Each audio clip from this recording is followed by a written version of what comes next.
All right, welcome back, everyone, for another episode of Talk to Tatiana show. And I have a really special guest, and I really enjoy the work that this person does. So, without further ado, I would love to welcome Ivy Slater to the show. Ivy, welcome. Welcome. It's Hi, so good to have you here. Tatiana. It's so great to be here with you. Thanks for having me today. Thanks so much for your time and that you took to come and share what you've learned. And just to kind of get people acquainted with who you are and what you do, tell us a little bit about that. I own a company. It's called Slater Success. We are a coaching and consulting company. We help businesses, especially in the professional service space. So, attorneys, accountants, CFOs, finance, hedge funds, scale and grow their organization. We look at top tier leadership, strategy, and implementation. So that's a little bit what I do today.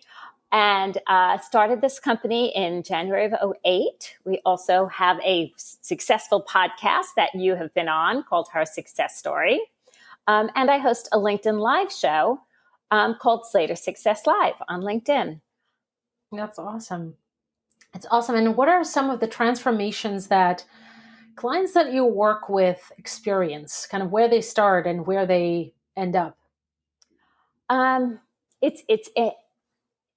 What the great thing about working with clients is really watch them soar. That's reaching their goals. And each client has a different goal. Some people want to build large organizations. Some people want to build boutique organizations, but be able to travel extensively from anywhere. Everybody has this various distinct goal in building their company. Some of the things that we've done, I will say over the 13 years we've been in business, CFO company started out, I met her at a conference a bunch of years ago. And she was, after being a CFO for many, many years, brilliant woman. She's CFO, CPA, MBA, has every initial, hell of a lot smarter than me, I will say. And she was paying senior citizens bills and doing their paperwork. And she was just like, well, I'm at this point in my life. I got laid off, downsized. What am I going to do? And I was like, what do you want to do? She's like, well, I love being a CFO. I was like, so why are you paying senior citizens bills? And she's like, well, how do I build, and this was going back a few years, this is very different today where so much is virtual, remote, outsourced CFOs have become a very norm experience. 5+ years ago, it was not. And so she's like, well, who's going to hire? And we went on to build a business that doubled again in the last year. She has a team, I want to say of 10, but I think she hired last week. So I could be off. That's a classic example. Another attorney who owns a successful law firm, about a $3 to $4 million firm, and brought me in to continue to raise the leadership level. We did a lot of work on culture, in hiring, implementations, systems, et cetera, building relationships and all of that. She goes, I've always really wanted to start another business, but everybody said I can't do it yet. And I said, well, who's everyone? I get annoyed when people say you can't do something. Very, very simple. It actually really pisses me off in a very polite way. And because people told me I could do numerous things in my life. They've told me numerous times I could not do things. And I've always believed I could do anything I set my mind to. Yeah. So she opened, about 2 years ago, she opened her second business. She would have hit $1 million last year in her second year of business. With the pandemic, she will hit it this year. She is also now at a team of 15 in one organization and about 8 to 10 in the other organization. So, it's not always about like the numbers your sales are, but it's also about what you're building that makes a ripple impact for everybody else in your niche area, in the people you hire and that impact, in your market impact. So it's, and I can go on and on. I've been at this quite a while. That's amazing. I love it. It's the stories is what really makes difference. And you just told us a couple of stories. That's awesome. And I do agree. I think that's why I kind of liked you kind of when we met last time for your podcast. I Which feel the everybody same should way. check out Tatiana on her success story. It's a great interview. Thanks so much. I do also get pissed off when people tell me I can't do something. I actually make it a point to do it and to show them that they're wrong. Absolutely. You know, people told me before I opened Slate of Success, I was in the printing industry for over 20 years. And getting into the printing industry in the late 80s, women were receptionists, bookkeepers, and production assistants, never to be production managers. And I came in to sell. And then I always wanted to own a business. That was my goal in life. I didn't really care what I was going to own. I just wanted to be matched with my own destiny. And I had tried to open 2 businesses before that. I was about 26, 27 years old and did not have a pot to you-know-what in financially and the bet. I had a rented apartment and a leased car. I had no collateral, nothing to gain funds. Okay. So I ended up in the printing industry. And I was like, okay, I'm going to sell and I'm going to this is what I'm going to do. I'm going to make a lot of money. And I'm going to build the path this way to partnership and then owning a company. And I'm going to be a leader this way. And, the guys were like, oh no, you can't do that. And then when I had my first child, a couple of people said to me, well, you can't be a really good mom, working mom. You have to do one or the other. You can't do both. And I was like, I don't believe that. You could, of course I can, and it was just really simple. And I went on to, build a seven-figure printing company, fought to become a junior partner because my sales equals this main partner's sales. And they said, they're like, well, who do you think you are to ask for that kind of partnership? And I said, the person who's paying half the overhead. Wow. And because Tatiana, you have to know your numbers. Of course. Numbers is a place of power. Absolutely. Absolutely. 100%. Wow. That's quite a story.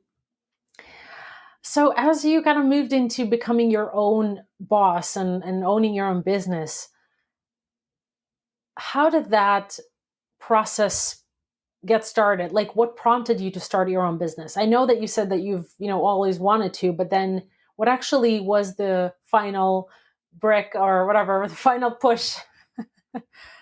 So I was in the printing industry and I was in sales and I did well.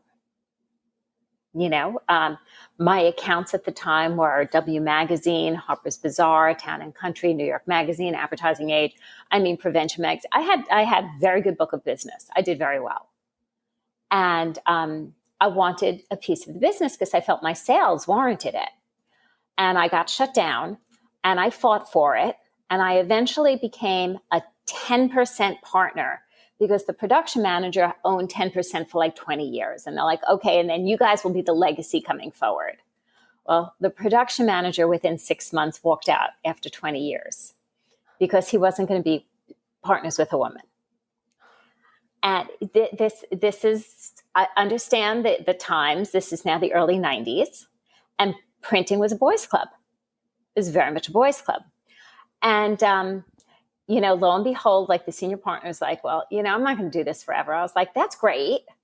Let's merge and go bigger because I have one kid.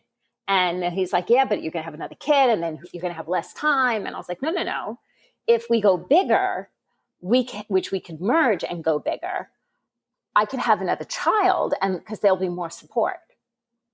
Let's look at the numbers. Let's play this out, how this can be. Yeah. So he was like, I want no part of that, but I'll support it. He goes, you lead it, I'll support it. I said, great. I need your expertise in some areas. There was a hell of a lot. I had no idea what I was doing. And I own that. But I was always willing to show up and figure it out. And there's the differentiator. So we ended up merging and becoming a $3.5 million company at that time. In that merger, we were the stronger organization. Had my second child a couple of years later. at the fifth year of that merger, this merger blew up, which was opening the door one Monday morning and half the offices cleaned out with the two other partners leaving and file cabinets open, etc. Receptionist crying. And I'm like, dry your tears, we're going to be fine. Because I had an inkling, and I spent one night going in and looking at the numbers after everybody else left. And I did an analysis. This is before computers, listeners. This is way before computers. I did an analysis on the profitability of every job for the last 365 days per salesperson. And what it showed me is I was making more than enough profit-wise to be out on my own based on what I knew of overhead.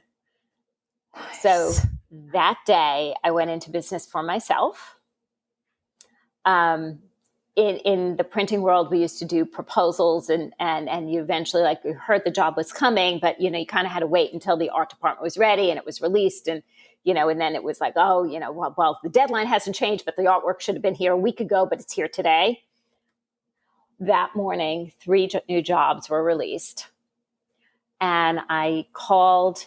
It was about 10:30. My husband was in the construction industry, so he used to leave about 6 in the morning, and I would get the kids ready for school, take them to school, and then go to work. Not that you might understand that at all. And lo and behold, I called him up, and he's like, hey, how's your day going? I was like, well, let me kind of tell you what happened. And I gave him the quick synopsis, and he goes, do you need me to come over? Can I help you? What do you need? I said, well, I got 3 jobs in this morning. The first job is going to bill out within 7 business days. The key is that the jobs that are going to bill out have to bill out of my new company that we're just going to call Slater Graphics. I'm going to make it simple. My name is Slater. We're going to call it Slater Graphics. Everybody in this industry and my clients know Ivy Slater. So that's it. But I needed to bill under the new entity. Out of these attorneys that we've worked with before, who can get this up and running? That it legally will be done within less than 5 days. And that was it. And I was in business. That's cool. That's really amazing. It's crazy. Oh, I mean, it's crazy, but it's an amazing story. I really appreciate you sharing it. It's making lemonade out of lemons. It's awesome. And I'm going to share something else, because when I went to Open Slater Success, I had a meeting with my attorney and my accountant. And my accountant in the boardroom threw up his arms and said, what are you doing? Do you know how much money you're making? You can't do this. Do you know college is around the corner? Do you know what college is actually going to cost you? And bear in mind, Tatiana, this was in 2007 when I was planning on opening. Slater Success opened in January of 2008. So when I was moving into its planning stages, I had this meeting. And he was literally, throw up the hands, stood up at the table screaming at me. And to point that a couple of other people in the room were about to defend the little woman. And I said, guys, cool it. And I stood up to him. And my attorney looked at me and he said, Ivy, I have a client in New Jersey who did something like that. Do you want to talk to him? And I said, yeah, I'd love to be connected to him because I'm doing research right now. This was the spring of 2007. And lo and behold, within a few months, the accountant was no longer my accountant. And my attorney is still my attorney today. So align yourself with good professional people, and never, ever, ever surround yourself with people who don't believe that you can do what you say you're going to do, even if it's against the odds. I love it. That's profound. I believe in that too. And I think that's why, like I said, again, we connected. That's a really great story. I think that nothing shares the experience like a story. And my next question for you is, when you did start this business, Slater Success, was there anything that surprised you? Meaning anything that you had to or found yourself having to do that you didn't expect to be doing? Oh, 100%. 100,000%, 100. So when I started this business, I thought I was going to scale down a little bit, be a little more present with my kids as teens and this and that.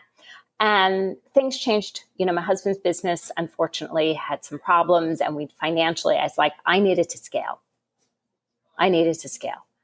And it wasn't what I intended, but I probably would have done it anyway, because I probably would have gotten very bored, because I know me.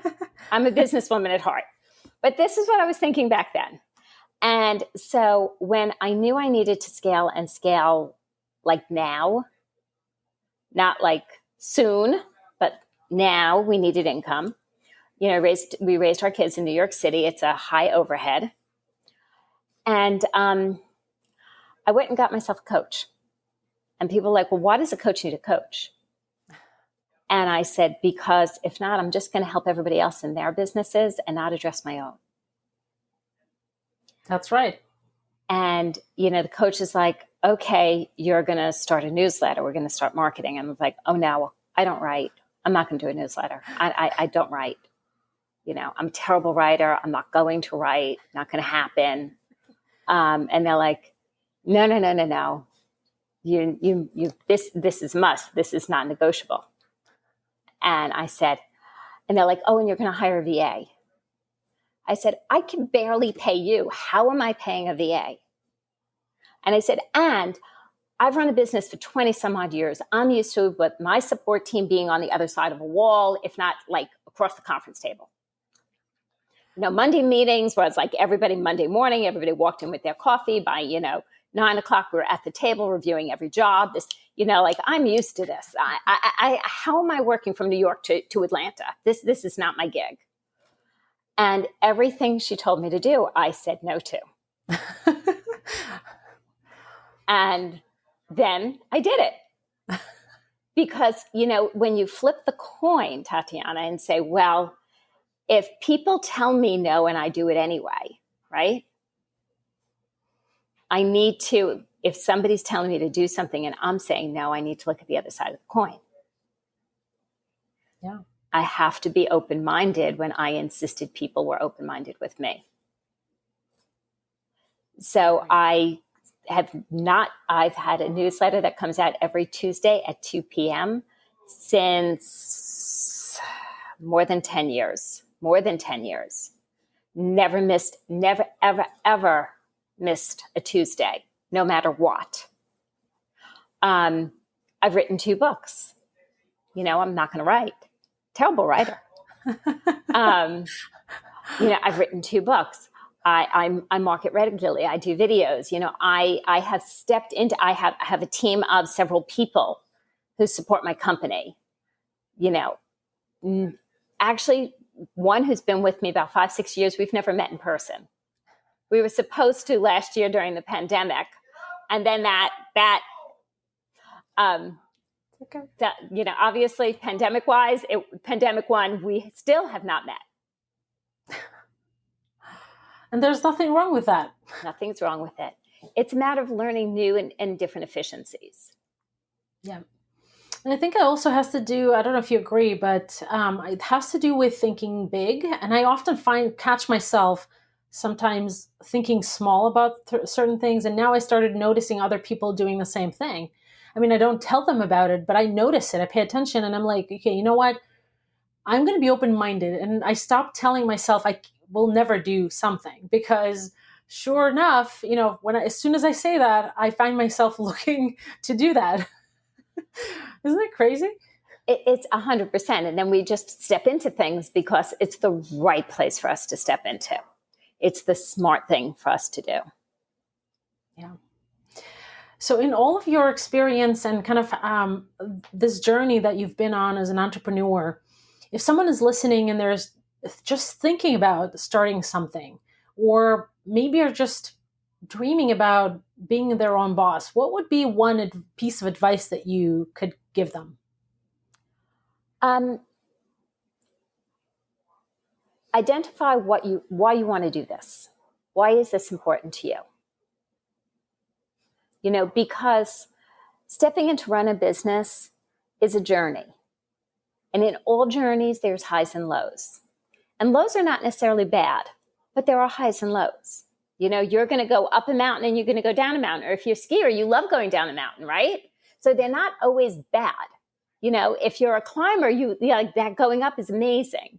So thinking about things that way. So there's going to be highs and lows.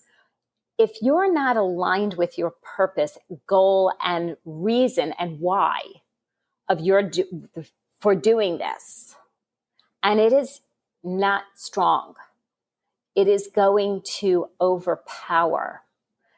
The journey will overpower the success versus success overpowering the journey. So last year, we had a journey, and some businesses, clients of mine did absolutely spectacular. And some other clients, people in the hospitality space, really had some struggles. Yeah. Not to any fault of their own. Yeah. And this one company in the hospitality space was always fighting for, the big, long people in this marketplace. Like, waiting to, I'm making my mark. If eventually I'm going to be, respected by all these big, long people. And I said to her about 60 days or so in, I said, this is giving you an amazing opportunity, and you have to look at the long term versus the short, because the whole industry is getting shaken up right now. You have an ability to position yourself as a leader to doing things innovatively, newly, and differently than traditionally, which before, because it's a strong marketplace for many, many years in hospitality, it was, this is the way things are done. I said, you have an opportunity to change things. And she has made it happen. And also hiring, bringing on several people in her company right now. But she could have just said, oh, the pandemic, hospitality, nobody's traveling, nobody's entertaining, all these things. People aren't, buying fancy this, that, and the other thing, which is her marketplace this year. They're kind of laying low, being a bit conservative in their spending.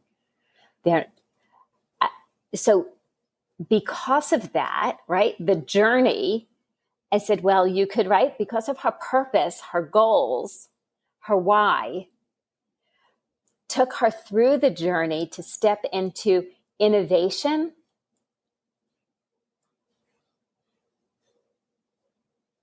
And that's where no matter what, you have to be aligned with what's important to you. Absolutely. I love it. Totally. I mean, I get goosebumps.